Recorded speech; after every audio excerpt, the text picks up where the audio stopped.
I spent months planning my father-in-law's retirement party, but he said only blood family could attend. So I kept the venue and threw the party of my life while he celebrated at McDonald's. Hey everyone! I'm back with another story that's been eating at me for weeks now, and I need to get this off my chest.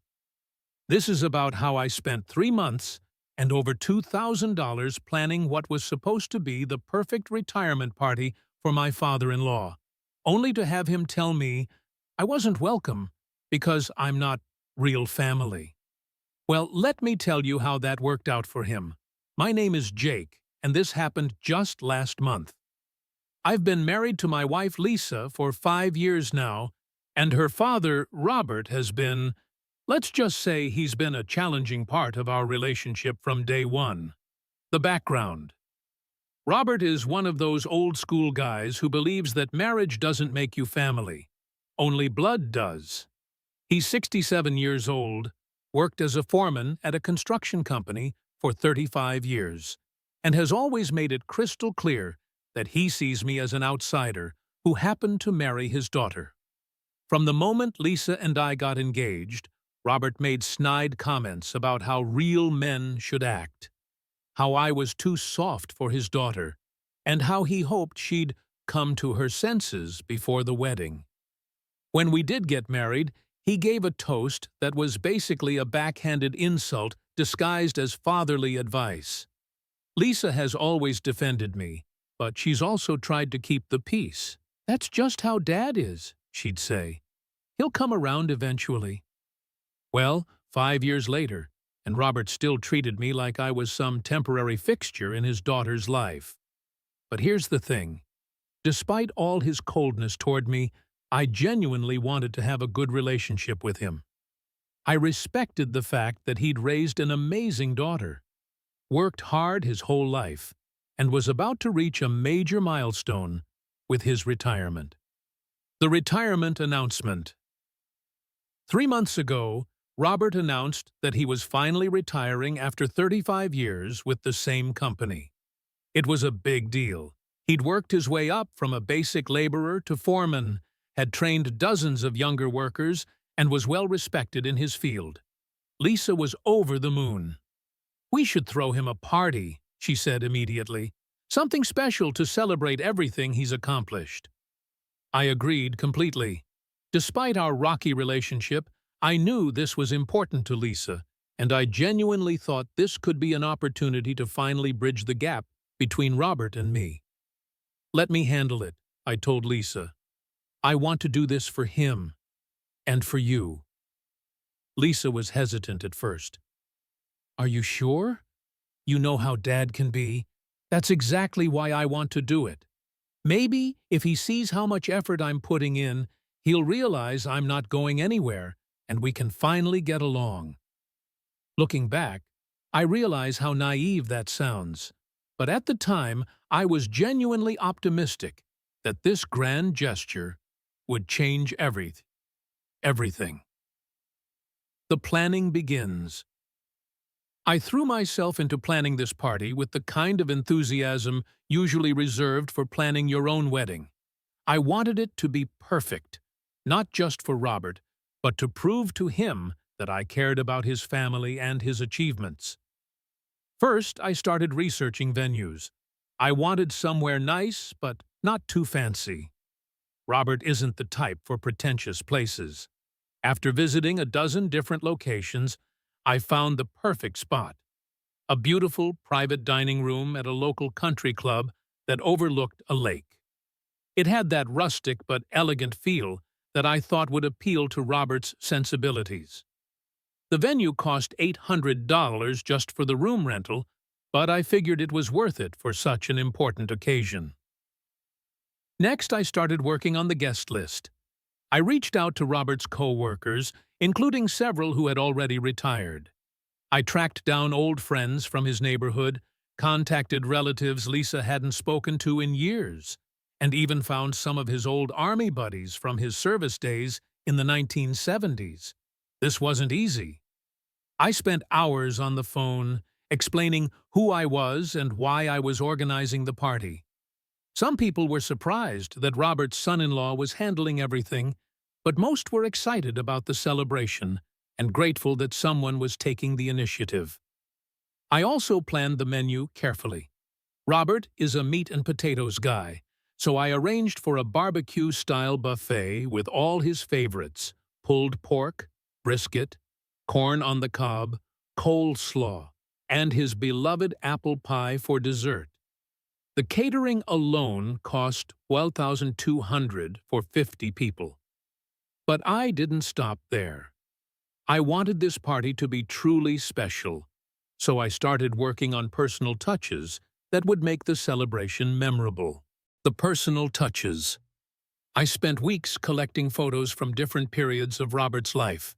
Lisa helped me get pictures from his childhood, his army days, his wedding to Lisa's mother, who passed away 8 years ago, and various family milestones. I had them professionally printed and created a huge collage that told the story of his life. I also put together a memory book where guests could write messages and share stories about Robert. I reached out to people in advance and asked them to contribute, so the book would be substantial and meaningful. One of the things I was most proud of was tracking down Robert's old Army sergeant, a guy named Frank, who was now 75 and living in Arizona. Frank agreed to record a video message congratulating Robert on his retirement and sharing some funny stories from their service days. I knew Robert would be blown away by this surprise. I even arranged for a special presentation from Robert's company. His boss agreed to attend and present him with a custom plaque recognizing his 35 years of service, along with a generous gift certificate to his favorite sporting goods store. The decorations were themed around his career and hobbies. I had banners made with photos from various construction projects he'd managed over the years, and I set up displays featuring his fishing gear and hunting trophies, with Lisa's help getting everything from their house. The final preparations. As the party date approached, I was putting in 10-15 hours a week on preparations. I was coordinating with caterers, confirming RSVPs, picking up decorations, and handling a dozen other details. Lisa kept asking if I needed help, but I wanted to handle everything myself. This was my gift to Robert, my way of showing him that I was committed to being part of his family. The total cost was adding up quickly. Beyond the venue and catering, I spent money on professional photography, $300, decorations and banners, $250, the memory book and photo collage, $100, $250, party favors and gift bags, $200, a professional DJ who specialized in music from Robert's era, $400. All told, I was approaching $2,500 in expenses, which was a significant amount of money for Lisa and me. We'd been saving for a vacation, but I felt this was more important. 2 weeks before the party, I was feeling incredibly proud of what I'd put together. The guest list had grown to 60 people as word spread, and more of Robert's friends and colleagues asked to attend. The venue coordinator told me it was going to be one of the nicest retirement parties they'd ever hosted. I decided it was time to give Robert some details about the celebration so he could get excited about it. The conversation. I chose a Sunday afternoon when Lisa and I were over at Robert's house for our usual family dinner. After we finished eating, I asked if I could talk to him privately. "Robert, I wanted to tell you about the retirement party I've been planning for you." His expression immediately became suspicious. "What party?" "I've been working on a surprise celebration for your retirement. It's going to be at the Lakeside Country Club next Saturday evening. I've invited about 60 people, your co-workers, old friends, some Army buddies. It's going to be a really special night." Robert's face went through several expressions: surprise, confusion, and then something that looked like annoyance. "You did all this without asking me?" "Well, It was supposed to be a surprise, but I wanted to give you a heads up so you could prepare some remarks and make sure you're available. Jake, Robert said slowly, I appreciate the thought, but I don't want a big party with a bunch of people. I was disappointed, but tried to stay positive. I understand it might seem overwhelming, but I really think you'll enjoy it once you see everyone who's coming. Your old Sergeant Frank even recorded a video message for you. Robert's expression softened slightly at the mention of Frank, but then hardened again. Look, I'm sure you put a lot of work into this, but I'm not comfortable with you organizing something like this for me. Why not? I just wanted to do something nice to celebrate your achievement. Robert was quiet for a long moment, then said something that I'll never forget. Jake, this is a family celebration. I want my real family there. My daughter, my brother, my nephews. Not, he gestured vaguely at me. This isn't your place. I felt like I'd been slapped. What do you mean, not my place? I'm married to your daughter. I am family. You're Lisa's husband, Robert said firmly. That doesn't make you my family. There's a difference between blood family and whatever this is. The ultimatum. I sat there in stunned silence, trying to process what Robert had just said. After 5 years of marriage, after all the family dinners and holidays and attempts to build a relationship, he still saw me as an outsider. So you don't want me at your retirement party? I asked. I want a small, private celebration with my actual family, Robert replied. I'm sure you can understand that. I looked toward the kitchen where Lisa was cleaning dishes, wondering if she could hear this conversation.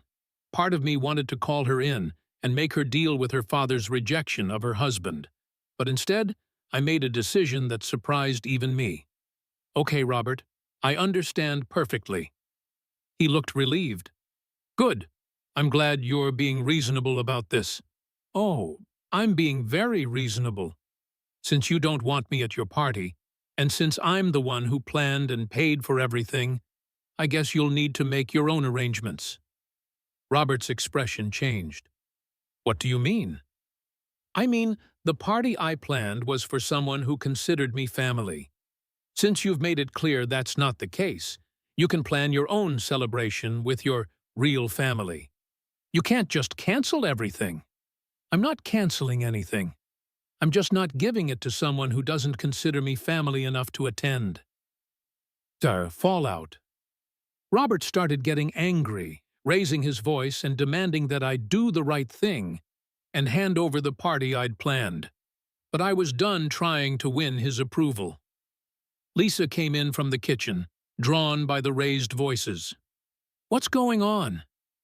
Your husband is being petty and vindictive, Robert said immediately. I looked at Lisa and said calmly, Your father just told me that I'm not family and I'm not welcome at his retirement party. So I've decided that since I planned and paid for everything, I'll be using the venue for my own celebration instead. Lisa looked back and forth between us, clearly shocked. Dad, is that true? You said Jake couldn't come? Robert got defensive. I said I wanted a small family celebration. That's not unreasonable. Jake is family, Dad. He's my husband. That's different, and you know it. Lisa stared at her father for a long moment, then turned to me. Jake, let's go home. We need to talk. Chatri, your decision. The car ride home was tense and quiet. When we got to our house, Lisa immediately demanded to know exactly what had happened. I told her everything, the months of planning, the money I'd spent, the personal touches I'd arranged, and her father's clear statement that I wasn't family and wasn't welcome. Lisa was furious, but not at me. I can't believe he said that to you. After everything you've done, all the effort you've put into trying to have a relationship with him. So you think I'm doing the right thing? Keeping the party? Lisa was quiet for a moment, then nodded. Dad made his choice. He chose to exclude you after you spent months planning something special for him. Why should he get to benefit from all your hard work if he doesn't want you there? That settled it. I was keeping the party. Changing plans. The next morning, I started making calls to change the nature of the celebration. Instead of a retirement party for Robert, it was now going to be a celebration of friendship and chosen family party. I called all the guests and explained the situation honestly. I told them that Robert had decided he wanted a small, private family celebration instead. So I was hosting a different kind of party to celebrate the friendships and relationships that matter most to me. Most people were understanding, and many were actually excited about the new concept. Several of Robert's co-workers said they'd rather come to a party where they could actually enjoy themselves without worrying about saying the wrong thing around their old boss. I also invited some of my own friends and family members who I'd originally left off the list to make room for Robert's people. Now it was becoming a celebration of all the people who actually considered me family. The menu changes. I kept most of the catering arrangements the same. The barbecue menu was delicious and would work well for any celebration. But I added some of my own favorites: a chocolate cake instead of apple pie, some vegetarian options for my friends, and a signature cocktail that Lisa and I had served at our wedding. I also changed the decorations. Instead of focusing on Robert's career and achievements, I created displays celebrating friendship, chosen family, and the people who support each other through life's challenges.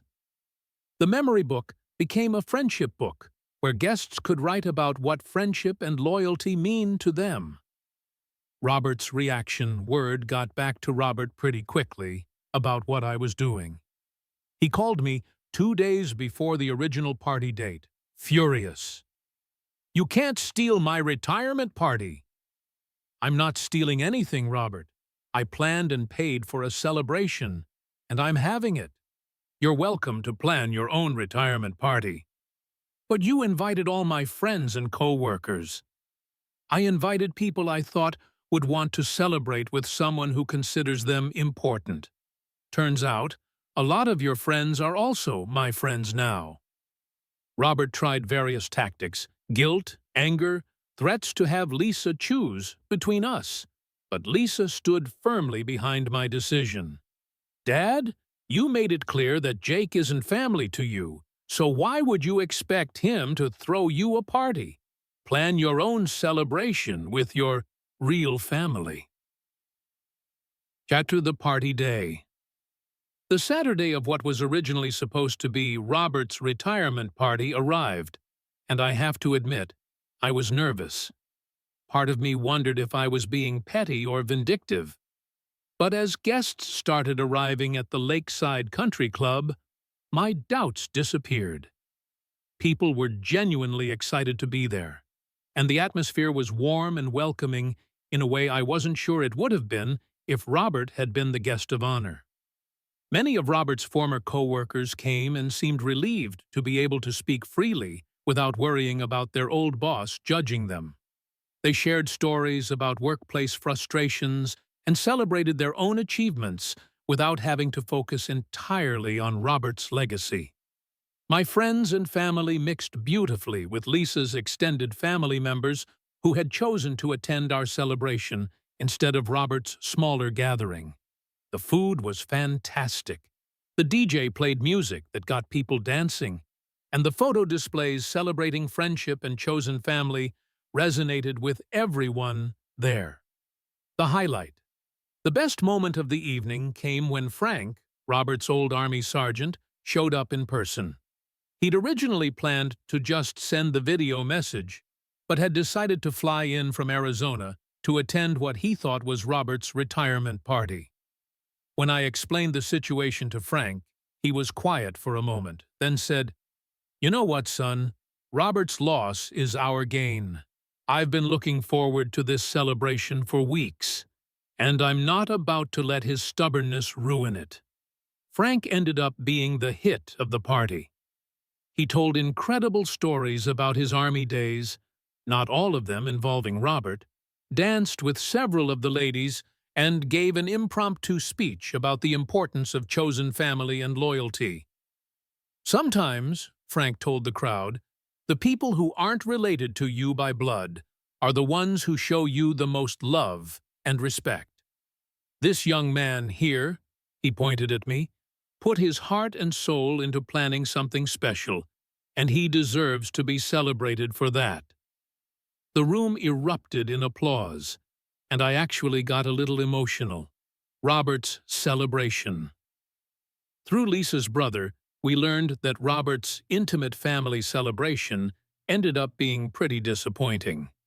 He'd waited too long to make alternative arrangements, so he ended up having dinner at a chain restaurant with just Lisa's brother and his wife and 2 cousins. No decorations, no special menu, no photo displays or memory books. Just a regular Saturday night dinner where Robert spent most of the time complaining about how ungrateful and disrespectful I was. Lisa's brother later told her, "It was awkward and depressing. Dad just sat there bitter about Jake's party instead of enjoying his retirement." Meanwhile, our celebration went until almost midnight. People kept telling me it was one of the best parties they'd ever attended, and several guests asked if we could make it an annual tradition. The aftermath. In the weeks following the party, I received dozens of thank you messages from guests telling me how much they'd enjoyed the celebration. Several of Robert's former co-workers reached out to say they'd learned more about me in one evening than they had in the 5 years they'd known me as Robert's son-in-law. Frank and I have stayed in touch, and he's become something of a mentor figure to me. He told me, "You showed more character in how you handled that situation than Robert did in 35 years of knowing you." Robert, on the other hand, has doubled down on his position. He's told family members that I stole his party and proved that I was never really committed to the family. But here's the interesting thing. Lisa's extended family has largely sided with me. Her aunts, uncles, and cousins have said that Robert's behavior was inexcusable and that I had every right to keep the celebration I'd planned and paid for. Lisa's perspective. Lisa has been incredibly supportive throughout this whole situation. She was hurt by her father's rejection of me, but she's proud of how I handled it. "You could have just canceled everything and made everyone suffer because Dad was being unreasonable," she told me. "Instead, you turned it into something positive and showed everyone what kind of person you really are." She's also been clear with her father that his treatment of me has damaged their relationship. "I love you, Dad, but Jake is my husband and my family. If you can't accept that after 5 years, then you're choosing to exclude yourself from our lives." Lessons learned. This whole experience taught me several important lessons about family, respect, and standing up for yourself. First, you can't force someone to accept you as family.